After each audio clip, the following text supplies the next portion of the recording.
25 വർഷമായി അല്ലേ? ഇപ്പോ ഒരു സൂപ്പർ മാർക്കറ്റ് ഞാൻ ഇപ്പൊ നിൽക്കുന്നത് കാരക്കാട് കാരമണ്ണ ചേരിക്കൽ എന്ന് പറഞ്ഞ സ്ഥലത്തട്ടാ.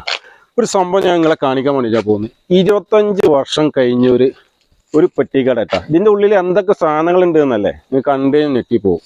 ഒരു മുട്ടായി മാത്രമല്ല. അപ്പോൾ നമുക്ക് ഈ രാമൻകുട്ടി ചേട്ടനോട് ചോദിക്കാം, നമുക്ക് ഇവിടെ എന്തൊക്കെയാന്ന് വേണ്ട. ഇവിടെ ഒരാൾക്ക് നിൽക്കാൻ പറ്റുള്ളൂ. അപ്പോൾ ആളവിടുന്ന് മാറിക്കഴിഞ്ഞാൽ നമുക്ക് എന്തെങ്കിലും ചോദിക്കാൻ പറ്റുള്ളൂ വേണ്ട. അപ്പോൾ എന്താ ചേട്ടൻ്റെ പേരാണ്? രാമൻകുട്ടി അല്ലേ? കുമാരൻ. കുമാരൻ കേട്ടോ, കുമാരേട്ടാണ്. അപ്പോൾ എത്ര വർഷമായി ഇവിടെ? 25 വർഷമായി അല്ലേ? ഇപ്പോൾ ഒരു സൂപ്പർ മാർക്കറ്റിൽ കിട്ടുന്ന എല്ലാ സാധനങ്ങളും ഇവിടെ ഉണ്ടല്ലോ. പച്ചക്കറി ഉണ്ട്, എല്ലാ ഐറ്റംസും ഉണ്ടല്ലോ. അതുപോലെ ചുറ്റുമുള്ള ബേക്കറി ഐറ്റംസുകളുണ്ട്.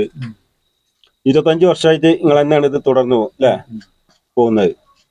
എങ്ങനെയുണ്ട് കച്ചവടമൊക്കെ? കച്ചവടമൊക്കെ മോശമാണ് അല്ലേ? എന്നാലും ഈ ഏരിയയിലുള്ള എല്ലാവരും നിങ്ങളായിട്ടല്ലോ വന്ന് വാങ്ങുന്ന അധികം ആൾക്കാരും. ഞങ്ങളിവിടെ ഈ പച്ചക്കറിയൊക്കെ ഉണ്ട്, നല്ല ഫ്രഷ്നെസ് തോന്നുന്നുണ്ട്. ഇത് എവിടുന്ന് വരുന്ന? ഇവിടെ തോട്ടത്തിൽ നിന്നാണോ?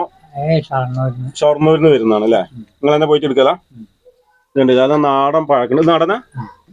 അപ്പൊ നല്ല നമ്മൾ വിചാരിക്കും ഇത് കണ്ടു കഴിഞ്ഞാൽ ഒരു മുട്ടായി കട കേട്ടോ. അല്ല, ഇതിൽ ഒരുപാട് സാധനങ്ങളുണ്ട് ഈ ഒരു ചെറിയ കടന്റെ ഉള്ളിൽ. അതാണ് ഇതിന്റെ ഒരു വിജയം എന്ന് പറയുന്നത്. അപ്പോ 25 വർഷം കഴിഞ്ഞു അല്ലേ? അത് കുഴപ്പമില്ലാതെ പോകുന്നു. നമ്മളെ ജീവിതമൊക്കെ കഴിഞ്ഞു പോകും.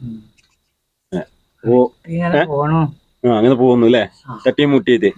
അതെ, പിന്നെ അതാണ് ഒരുപാട് ഷോപ്പുകൾ വന്നില്ലേ, അതാണ്. അപ്പൊ എന്നാ ഓക്കെ. എന്തേ നിങ്ങൾക്ക് എന്ത് കിട്ടും?